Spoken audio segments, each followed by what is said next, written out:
Então, direitos humanos é um grupo que só cresce. Eu sempre posso aumentar a proteção. Eu nunca posso diminuir a proteção. Newton, isso é outra característica? É. Que característica é essa? Vamos lá. É chamada de irretroatividade. São irretroativos. Ok? Mas tem um termo que eu acho que explica até melhor. Essa característica também é chamada de efeito clique. Efeito clique. Você sabe o que é clique? Não. É clique, normal. Você já viu como é um alpinista escalando uma montanha? Não? É assim, eu também não sei porque é que alguém escala uma montanha. Certo? Não sei. Você está me conhecendo agora, mas eu vou logo lhe contar atrás da minha personalidade. Newton praticar um esporte radical? Não. Newton mergulhar no oceano? Não. Voar? Não. Pular de paraquedas? Não. Escalar uma montanha? Não. Fazer uma trilha numa floresta selvagem? Não. Ah, Newton, você não toma banho? Piscina, não sei que não tem cobra. Ah, Newton, você não voa? Não, não, Deus não me deu asa. Entendeu? Mergulhar. Ah, 2 mergulhadores ficam presos numa gruta no meio do oceano. Foram fazer o que ali, mano? Foram fazer o que ali? Um alpinista perde os 4 dedos da mão porque estava muito gelado. Macho, quer sentir frio, bota a mão na geladeira, mano. É muito menos... Ah, Newton, mas a adrenalina... Não. Certo? Um dia desse, o cara mostrando a mão, os 4 dedos congelados preto, ele dizendo, olha, infelizmente eu vou ter que perder meus dedos. Mas o último que perdeu virou presidente. Se ele perdeu 4, vai governar o mundo. 4. Aí o preto, duro. Não. Mas quem tem esses fetiches, né? Quem tem esses fetiches, ainda tem com medo, né? Porque vai escalando, aí quando tá escalando ele bota uma argola de proteção, né? Ele taca a argola lá na rocha, aí ele vem com o mosquetão, que é uma trava, e o que é que ele faz? Quando encaixa, qual é o som? Clique. Por isso que é chamado de efeito clique. Se o alpinista, ele se desequilibra e acaba perdendo o contato com a montanha, ele cai, ele está seguro pelo local em que ele colocou o mosquetão. Mesma coisa aqui, ó. Você notou que os direitos são sempre acrescidos? Então, a cada novo direito, um clique. Aquele direito ali não pode o quê? Retroceder. Newton, então, quer dizer que, por exemplo, eu não posso excluir a proteção de um direito, assim como eu também não posso diminuir a proteção de um direito. O brasileiro, ele precisa ser estudado. De verdade mesmo. Porque eu acho... mas não pelo que você imagina. Eu tenho uma frase, meu momento coach, né? Eu tenho uma frase que é assim, o pior do Brasil é o brasileiro. Um atleta olímpico perde, sei lá, na semifinal de uma competição. Aí vai lá um rapaz obeso, tem 130 quilos, e estuda para concurso há 17 anos, nunca passou em nenhum e disse, só podia ser um fracassado mesmo. Não é possível. Não é possível. Então o brasileiro tem esse estímulo à crítica que só Deus sabe de onde é que vem. Certo? Só Deus sabe de onde vem. Inclusive, a gente não consegue valorizar muito o que a gente tem de bom. Certo? A doença nos Estados Unidos, pô. Passe um dia internado, são $9.000. Dependendo da doença que você tem. E só sai de lá pagando. E se for imigrante ilegal, sai de lá para casa, no Brasil. Entendeu? Aqui você tem o SUS. Sistema Único de Saúde. O SUS tem 3 características. Ele é universal, atende a todos, mano. Tu é um refugiado venezuelano, tu tem atendimento no SUS. Tu é um apátrida, caiu aqui de paraquedas, tu tem atendimento no SUS. Ele é integral. Certo? É universal. Integral. Certo? Não sei se você se tocou, mas o SUS te dá um atendimento com o médico, te proporciona a cirurgia, e ainda te dá medicamentos. Cara, não é perfeito. Mas você também não é. Pode melhorar? Claro. Até porque a gente está falando de uma característica que é sempre poder melhorar. E o mais legal de tudo, mano, é gratuito. Ah, mas demora. Mas é gratuito. E outros cantos que nem tem. Beleza. Aí já pensou? Assume um novo presidente. E ele acha que o SUS é gasto. É melhor se basear no modelo americano. Aí vai lá e retira o SUS. Amigão, tu pode conseguir uma água para mim? Pode? Pedir lá embaixo, uma água. Aí ele retira o SUS. Pode acontecer isso? Não, porque os direitos são irretroativos. Sabe o que ele também não pode fazer? Ai, não, beleza. Vamos manter o SUS gratuito, universal, mas ele não será mais integral. Não pode. Agora, ele pode acrescer, porque o rol é o quê? Exemplificativo, inexaurível. Pois eu quero melhorar o SUS. Universal, integral, gratuito, e eu vou inserir uma nova característica, eficiente. E a gente vai monitorar tempo de espera em fila, qualidade de remédio. Eu posso ou não posso? Posso. Eu sempre posso acrescer direitos. Eu nunca posso o quê? Retirar direitos. E dependendo do direito, o papel do Estado muda. Tem hora que você diz, Estado, não faça. E tem hora que você diz, Estado, faça. Dependendo do direito, o papel do Estado muda. Exemplo, liberdade religiosa. Você quer que o Estado faça ou não faça? Não faça. E não se meta. Quem escolhe a religião que eu quero praticar sou eu. Então você pede para o Estado o quê? Não intervir. Saúde. Você pede para o Estado o quê? Intervir. Olha, eu não tenho como pagar um médico. Consiga um médico para mim? Certo? Liberdade de locomoção. Você tem que pedir autorização para o Estado para poder sair e voltar para casa? Então você pede para ele não fazer. Moradia. Você está numa situação de rua. Você quer que o Estado faça o quê? Consiga. Então tem a obrigação de fazer e tem a obrigação de quê? Não fazer. É por isso que o Estado pode ser violador. Quando age ou quando não age. Imagine aí que a Prefeitura de São Paulo decide que todo cidadão paulista agora tem que ser católico. É uma violação ou não é? Porque fez ou porque não fez? Porque fez. Violou por ação. Imagine você que aqui em Manaus, os postos de saúde fecham por falta de medicamento. Viola ou não viola? Por ação ou por omissão? Omissão. Está violando por que não? Então tem direito que o Estado tem a obrigação de fazer e tem direito que o Estado tem a obrigação de não fazer.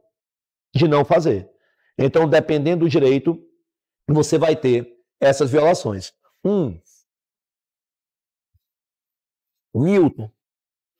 Então, quer dizer que esses direitos são relativos, irrenunciáveis, inexauríveis e retroativos. Essas talvez sejam as principais características desses direitos.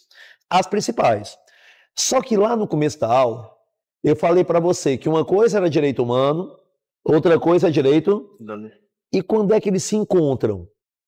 Eles se encontram assim, ó, para você ter noção. Antes da gente ir para o intervalo. Eu falei que os direitos humanos são internos ou internacionais? Internacionais. E que eles estão presentes principalmente em quê? Tratados. Tratados internacionais.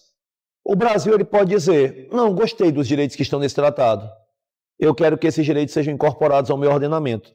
Eu quero que esses direitos que são internacionais sejam incorporados e passem a ser tratados como direitos o quê? Fundamentais. Newton, o que é que vai acontecer? Como é que o Brasil ele vai participar disso aí? Primeira coisa, né? Eu tenho que apresentar o documento para saber se o Brasil quer ou não. Quem é que participa dessa apresentação? O presidente da República. Essa apresentação é chamada de celebração. Aí o presidente, gostei. Eu acho que seria bom para o Brasil. E demonstra a intenção de incorporar. Aí o presidente assina. Celebração, assinatura. Mas não é ele que decide se aquelas obrigações valerão ou não valerão para o Brasil. Não é ele. Adivinha quem é que decide? O Congresso Nacional. Câmara e Senado. Como é que decide? E agora você vai saber o tamanho da importância. Esses tratados aqui são tratados de quê? Direitos humanos.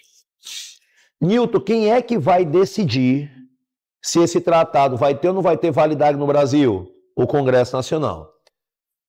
Se o Congresso Nacional incorporar esse tratado da seguinte maneira, duas casas do Congresso, quais são as casas, hein? Senado e... Câmara e Senado. Você sabe que tem uma dessas casas que não lhe representa, né? Qual é o único cargo político eletivo que não representa você? Senador. Senador não te representa. Os teus senadores representam o Amazonas, não você. Quem representa vocês são os deputados. É por isso que é bicameral. Beleza? 2 casas. Para ter certeza de que o texto desse documento é realmente um texto coerente, a gente vai ler e votar esse documento 2 vezes. 2 turnos significa passar por 2 votações. E se a gente quiser que ele tenha um papel especial no nosso ordenamento, 3/5 da Câmara ou 3/5 do Senado devem aprovar. 2 casas, 2 turnos, 3/5. Sabe qual vai ser o posicionamento desse documento dentro do nosso ordenamento jurídico, dentro do nosso conjunto de leis? Ele vai ter a mesma importância que tem a Constituição. E você sabe que a Constituição é o topo da pirâmide. Só quem pode ter esse status é Tratado Internacional sobre Direitos Humanos. Desde que seja incorporado assim, ó. Câmara e Senado, votado 2 vezes em cada casa e atinja 3/5 dos membros de cada casa. Nilton, é fácil? Não. São quantos deputados federais? 513. Eu preciso de no mínimo 309. 308. Certo? São quantos senadores? 81. Eu preciso de 49. Então é muito difícil um tratado ser incorporado assim. Aliás, no Brasil, só tem 3 que são incorporados assim, que podem ser citados para vocês. Certo? Convenção de Nova York, Tratado de Marrakech e Convenção da Guatemala. Geralmente os documentos são batizados com o nome do país onde eles foram celebrados. O que é a Convenção de Nova York? Ele é um documento de 2006. É a Convenção sobre o Direito das Pessoas com Deficiência. Esse documento tem o mesmo status que tem a nossa Constituição. Convenção sobre o Direito das Pessoas com Deficiência. O que é o Tratado de Marrakech? Esse é menos conhecido. Você já notou que quando você está vendo uma publicação do Senado, vendo uma publicação do governo, e às vezes até de emissoras privadas de TV, tem sempre a necessidade de você ter lá um linkzinho para cego ver, certo? Para que ele possa escutar, para que ele possa ler um livro em braille, certo? Vem desse tratado. O Tratado de Marrakech, ele é um tratado que dá acesso aos cegos e outros deficientes visuais às obras já publicadas. É um tratado que também fala de acessibilidade. E o terceiro tratado, a Convenção da Guatemala, é a Convenção Interamericana de Combate ao Racismo e outras discriminações análogas. Então, de todos os tratados internacionais que o Brasil faz parte, e são mais de 30, só 3 alcançaram esse status de equivalente à Constituição. O restante, tudo está abaixo. Nilton, mas é muito abaixo? Vamos lá. Imagine que você, presidente da República, envia para o Congresso um tratado internacional, certo?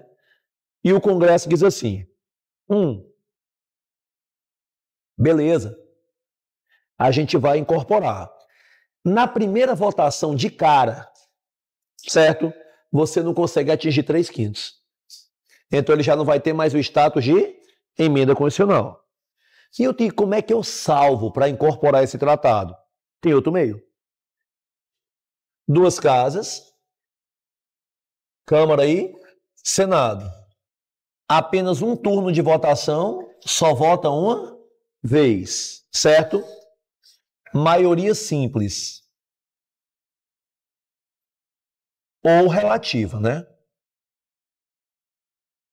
Você sabe o que é maioria simples ou relativa? Ou você não tem noção? Vamos lá. São quantos senadores? 81. Você sabe que só pode ter uma sessão no Senado se você tiver presente pelo menos quantos senadores? 41. Então eu só posso ter votação do Senado se eu tiver quantos senadores? 41. Então aqui é a quantidade de membros do Senado, ok?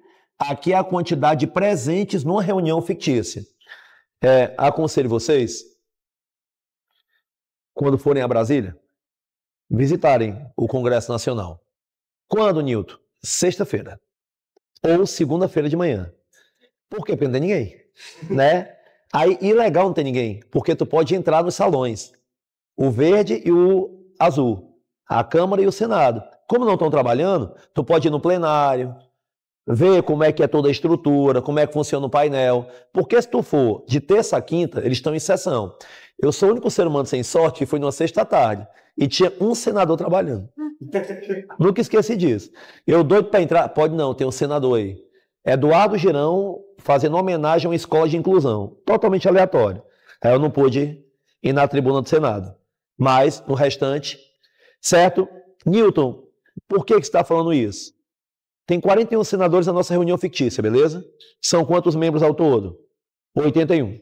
Eu quero tomar uma decisão por maioria simples ou relativa. Eu não olho para o número de membros. Eu olho para o número de presentes. Então, quando eu falar maioria simples ou relativa, eu vou em cima do número de quê? Presentes. São quantos presentes? Eu preciso de quantos votos para aprovar? Então, eu posso ter um tratado aprovado com apenas 21 votos. No Senado. Se eu usar o termo maioria absoluta, não confunda a maioria absoluta com unanimidade. Maioria absoluta nada mais é do que a maioria do número de membros. Maioria simples ou relativa, maioria do número de presentes. Maioria absoluta, maioria do número de membros. Então, se porventura eu quisesse, na minha reunião fictícia, tomar uma decisão por maioria absoluta, eu precisaria de quantos votos? Ficaria quase impossível, concorda comigo? Não é impossível, mas ficaria quase impossível. Por quê? Quantos presentes? 41. Maioria absoluta, olha para o número de... Então, eu precisaria do número de todos os presentes.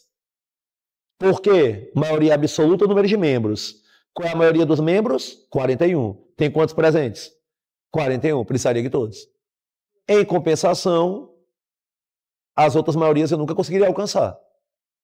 Newton, existe mais maioria, existem mais duas. São as chamadas maiorias qualificadas. Uma está na lousa, 3/5. É quando a Constituição te dá uma fração. E geralmente ela te dá duas frações. Ou eu tenho maioria por 3/5, ou eu tenho maioria por 2/3. Qual é a maior? 2/3. Então aqui nem é a maior maioria. Mas nota, eu preciso de quantos senadores para atingir 3/5? 49. Se compareceram 41, eu nunca vou conseguir. Se fosse 2/3, 54. Não compareceram nem 50, então eu nunca vou conseguir. É por isso que é tão difícil você aprovar dessa forma. De todos, apenas 3. A maioria é aprovada assim, ó. Aí você diz assim, Newton, então deve ter um status menor, né? Tem um status menor. Só que esse status menor ainda é muito elevado. Só por falar de quê? Dignidade. Foi criado para esses tratados internacionais somente sobre direitos humanos, viu? Só eles podem fazer isso. Uma prateleira especial no direito brasileiro. Eles são chamados de normas supralegais. Eles estão acima de todas as leis, mas estão abaixo de quem? Da Constituição. Então é como se ele ocupasse a segunda prateleira mais importante do direito brasileiro. E a primeira só é ocupada pela Constituição e pelos tratados que foram aprovados daquela forma lá de cima. Só que isso tem um problema um tempo desse. Por que é que tem um problema? Vamos lá. A Constituição, ela não gosta de prender ninguém. Certo? Já vai entrar o Diego. O Diego é policial penal e dá aula do direito ruim, que é o direito que mata os outros, certo? Penal, coisa de gente bruta, né? Eu não, direitos humanos, constitucional, é só amor. A Constituição não gosta de matar os outros, ela não gosta de prender os outros. A regra é sempre a liberdade, certo? A Constituição diz assim, ó, só prende alguém se for em flagrante, ou por ordem escrita e fundamentada de autoridade competente, ou se é um crime militar e eles que se virem. Em regra, não é assim, não prende. Não prende. Inclusive, Acho que vocês vão ficar meio assim, mas, inclusive, o fato de ser preso não quer dizer que vai continuar preso. Quer ver, ó? Eu falei muito de um crime aqui hoje, vocês tocou? Qual foi o crime? Racismo. Certo? Racismo. Por que eu cito muito esse crime? Porque o racismo, macho, me perdoa a expressão, mas é um crime filho da puta. Verdade. É assim, a vítima de racismo não é quem sofre o racismo, é a sociedade. A vítima do racismo é a sociedade. Por isso que antigamente a galera conseguia escapar dizendo que injúria não era racismo, lembra disso? Ai, não foi racista não, cometeu injúria racial. Hoje não tem mais escapatória. Injúria racial se tornou um tipo de racismo. O racismo é um crime tão doloroso, e é porque eu já disse, eu não consigo sentir essa dor. Não como eu senti quando falaram de nordestino. Então, eu não consigo, mas eu imagino como seja. Mas imaginar nem chega perto de sentir. Eu tenho que ser sincero. Eu nunca... Não tem esse mesmo humorista que fez a piada com o nordestino, da hidrocefalia? Eu estava conversando com uma amiga, sabe? Até ia contar naquela hora. E ela, paulista, e ela disse, eu não vejo problema nisso. Se pode brincar com tudo. Até que esse mesmo, ele tem um stand-up que até foi proibido no YouTube, certo? Sabe como é que ele começa o stand-up? Aí você, mulher, me diga se isso não ofende. Ele começa dizendo que aquele show recebeu mais nãos de prefeitura do que o estuprador recebe de uma vítima. Pronto, esse foi o começo do stand-up dele. Já é pra cancelar ele. Desse jeito. Depois que mais. Que o show recebeu mais... Eu não tenho nem como inventar isso, né? Que o show recebeu mais nãos de prefeitura. Ele queria fazer o show na cidade, a prefeitura bloqueava, porque ele estava dizendo que era censurado, né? Que ele recebeu mais nãos de prefeitura do que o estuprador recebe de sua vítima. Isso não dói não em você, mulher? De verdade, assim, me fala, eu não tenho como sentir isso, já falei. Mas não dói não? Porque parece que banaliza uma conduta que é tão nojenta. Você concorda comigo? Aí não dói, né? Engraçado, ninguém riu, né? Mas é o stand-up, todo mundo ri. Aí a maioria que vai rir, homem, por que não sente? Assim como, se eu falar de negro, talvez eu não sinta. Se eu falar de homoafetivo, talvez não sinta. Mas é um crime tão peçonhento, o racismo. E detalhe, viu? Não é porque é crime aqui que tem que ser lá fora. O que o Vinícius Júnior chamar de macaco não está na história. Cara, a primeira punição por algo parecido veio agora. Porque a Espanha não tem isso como crime. Simples assim. Então é por isso que você vê o cara imitando o macaco e mostrando o rosto. Porque ele não está cometendo atitude criminosa nenhuma para o país dele. Assim como tu também não vai ter essa punição na Argentina. É por isso que quando o argentino vem para cá, ainda acha que está sob as mesmas leis, faz e não acontece nada. Embora seja repudiado. Agora o Brasil, não, ele sofreu muito na pele. O racismo brasileiro, o preconceito brasileiro é chamado preconceito de marca. Eu acho que só tem um pior, que é o preconceito de origem. Que é o preconceito dos Estados Unidos. Tu pode ser branco. Se um dos teus 4 avós for negro, tu sofre o mesmo preconceito de um negro. É o preconceito de origem. No Brasil não, o preconceito de marca. É tanto que existe uma divergência dentro do próprio movimento negro, que são dos negros retintos e dos negros que têm traços diferentes dos negros retintos, né? Mas não quero entrar nessa seara, eu quero entrar aqui no crime, certo? Primeira coisa sobre racismo. O crime de racismo é um crime imprescritível. Assim como são imprescritíveis os direitos humanos. O que é um crime imprescritível? Tanto faz você cometer hoje e só ser pego daqui a 100 anos, se não estiver vivo, vai poder ser punido do mesmo jeito. Não se tira do Estado o direito de punir pelo passar do tempo. Isso é um crime imprescritível. Sabe quantos crimes assim tem no Brasil? 2. Para tu ver como o racismo é... Concorda comigo? Só tem 2 crimes no Brasil que tem essa característica. Um é o racismo. Entendeu aí a situação? Segundo, racismo é crime inafiançável. E é aqui que eu vou dar a explicação que eu dei sobre a liberdade no Brasil. Inafiançável. O que é que significa?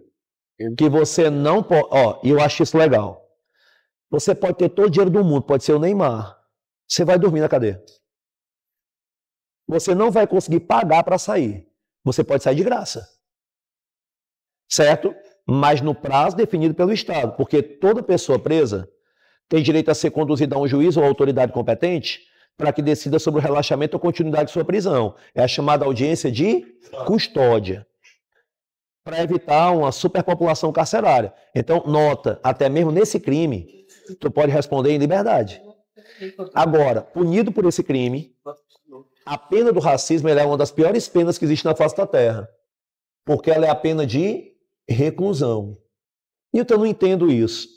Pena de reclusão quer dizer que você foi condenado a um regime de privação de liberdade, assim como a pena de detenção. Só que a reclusão ela é mais foda, porque, em regra, são raríssimas exceções, tu vai começar o cumprimento da pena preso. Você nunca viu, não? Fulano de tal é condenado a 4 anos de prisão, em regime aberto. Ele é monitorado por tornozeleira? Pronto, aqui não, jovem. Aqui tu vai começar no presídio mesmo. Então, tá vendo como a pena do racismo é foda? Reclusão, inafiançável, imprescritível. Mas você notou que mesmo nesse crime, que é tão odioso, o indivíduo ele pode responder em liberdade? Porque a regra do Brasil é não prender, é deixar solto. E já eu volto para onde eu queria. Mas já que eu cheguei no racismo, vamos aproveitar e falar de um tema que é bem atual, certo?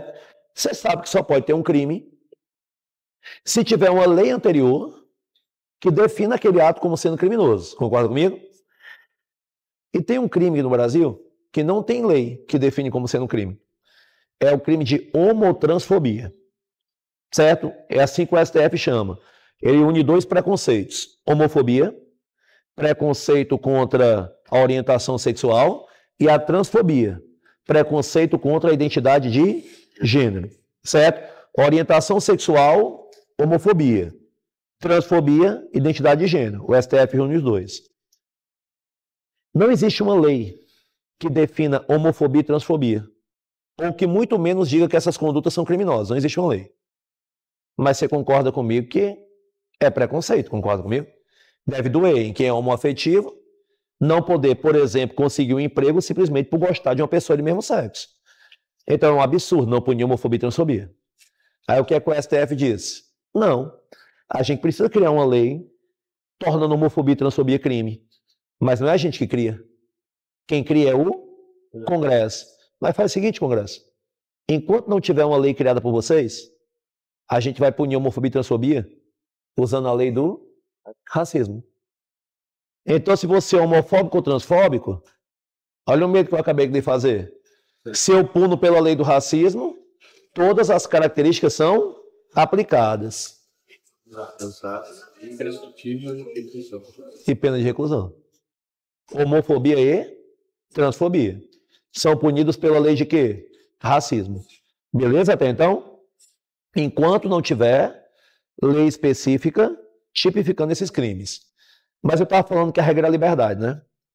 E a Constituição ela tem muito medo de que você possa ser preso por não conseguir pagar uma coisa. É tanto que artigo 5º, inciso 67 da Constituição, não haverá prisão por dívida. A regra no Brasil é não prender quem deve. Certo? Só que o Brasil, a Constituição traz 2 exceções. Uma você conhece, né? Sei se alguém aqui é ou pensa em ser pai muito cedo. Você procura no YouTube não pagamento de pensão alimentícia para tu ver as prisões. Entendeu? Vai aparecer o Wesley Safadão, vai aparecer o Éder Militão. A galera, você notou que até rico sofre com isso? Porque é a única prisão que no Brasil acontece, por dívida. Mas, Nilton, você falou que eram 2. Tem outra. É o chamado depositário infiel. O que é o depositário infiel? Você, certo, começa a trabalhar, diz assim, eu vou mudar minha vida, agora eu serei uma pessoa diferente. Financia um Honda Civic 2008, bota um paredão, toda sexta-feira fica bêbado, certo? Parcela em 72 vezes, 90% do salário vai só para manter o carro. O carro é de quem? Do banco. Mas ele está com quem? Com você. O banco depositou em você a confiança de ter um bem que pertence a ele. Você é depositário. Se você cumpre com sua obrigação, você é fiel. Se você não cumpre, então o depositário infiel é aquele que possui o bem, mas não paga. Antigamente ele podia ser preso no Brasil. Hoje, mesmo a Constituição dizendo que ele pode, ele não é mais preso. Por quê? Lembra que eu falei que os tratados internacionais, certo? Eles ocupam prateleiras muito avançadas? E que esse aqui ocupa a segunda maior prateleira? Eu acho que eles aprovaram um tratado e não deram conta do texto. A Constituição diz que o depositário infiel pode ser preso. Só que eles incorporaram um tratado chamado Convenção Americana de Direitos Humanos. E no artigo 7º, inciso 7 dessa convenção, diz que não haverá prisão, salvo o devedor de alimentos. O documento que a gente incorporou se chocou com a nossa Constituição. E aí? Aprenda. Sempre que um tratado internacional incorporado pelo Brasil e uma regra interna, pode ser a Constituição, se chocarem, colidirem, vai prevalecer sempre a norma mais benéfica ao ser humano. Newton, o que é melhor? Ter a possibilidade de ser preso por 2 motivos ou de ser preso só por um? Só por um. Então, o tratado internacional era mais benéfico do que a própria Constituição. O que foi que aconteceu? A prisão depositária infiel foi retirada do Brasil. Entendeu isso aí? Newton, mas tem muito mais coisas sobre direitos humanos. Tem, mas a gente não tem tempo para falar sobre isso. Só que você tem um material que ele não só tem a parte introdutória dos direitos humanos, falando de características, história, certo? Sistema global, sistema regional, como você tem algumas questões de status, geração, aí você fica com eles aí, certo? Agora, que hora você pode falar, Jovem? Professor, você falou sobre o banco, mas os direitos humanos falam sobre que o ser humano deve ter moedinha própria, certo? Não. É, sim. Quando o banco retira esse bem que é essa moedinha, isso entenda, os direitos humanos são relativos. Eles não são absolutos, ok? Quando você estiver estudando, eu aconselho que você tente, certo? Tente sempre pensar como é que qualquer... Eu trabalho muito com o Enem, né? Pegue qualquer tema do Enem dos últimos 10 anos e veja que mesmo sem conhecer do assunto específico, você pode escrever sobre aquele assunto conhecendo apenas a legislação. Então, se você estiver disposto mesmo a produzir uma boa redação, eu aconselho que você comece a ler um pouquinho por dia, certo? Alguns artigos da Constituição, especialmente do artigo 5º até o artigo 14. Se você transformar em páginas, não serão nem 3 páginas. Eu não estou dizendo para você ler todos de uma vez, mas vai lendo um pouquinho por dia. Tu vai ter contato com liberdade de expressão, tu vai ter contato com acesso à informação, tu vai ter contato com o direito do trabalhador doméstico, tu vai ter contato com o voto, tu vai ter contato com elegibilidade. E, cara, isso vai fazer você produzir textos muito melhores. Sem contar que, certo? Provavelmente o que o teu vestibular pode pedir são regras de acesso à justiça. Boa parte dessas regras você vai encontrar nessa leitura. Assistência gratuita de advogado, defensoria pública, habeas corpus, certo? Que são garantias de que mesmo não tendo, você não ficará sem ser defendido. E mesmo que seja culpado, que você não será punido de uma forma que a Constituição não permite. Beleza até então? Alguma dúvida? Eu posso tirar uma foto com vocês, né? Só para dizer que eu estive aqui. Aí você pode levantar o material, quem for feio principalmente, né? Bote frente o rosto, né? Eu tô brincando. Tô brincando, certo? Então, de toda essa aula ficou, né? Que os direitos humanos são importantes, que você não faça tatuagem, né? Vamos lá. De preferência de palhaço. Vai, Jovem. Aí sim, eu deixei um... Agora deixa eu dizer uma coisa, ele disse assim, de preferência de palhaço. Olha que legal. Os direitos humanos são relativos. Então, tecnicamente, eu não posso te proibir de você fazer nada no seu corpo, concorda comigo? Só que se você um dia fizer uma tatuagem de palhaço, você nunca vai poder fazer concurso para a polícia, por exemplo. Por quê? Porque afronta os valores da instituição. Assim como se você fizer uma suástica nazista, você nunca vai conseguir fazer qualquer concurso, principalmente aquele que exige, certo, que você tenha valores da instituição, como é o caso do Exército. Ou seja, mesmo que esses direitos sejam amplos, eles podem ser limitados pela necessidade de proteger a sociedade. Se eu não limito a liberdade de expressão, quem é que acaba, certo, sofrendo? A sociedade. Não é que um direito coletivo seja mais importante que o direito individual, mas sempre a gente vai tentar o bem comum. Por exemplo, quando você estiver lendo o artigo 5º, você vai ter contato com a propriedade. É sua. Mas mesmo a propriedade sendo sua, você não pode fazer o que você quiser. Porque a propriedade tem que atender o quê? A coletividade, que é a famosa função social. Tu tem um terreno do lado do hospital. Tu não vai poder criar porco.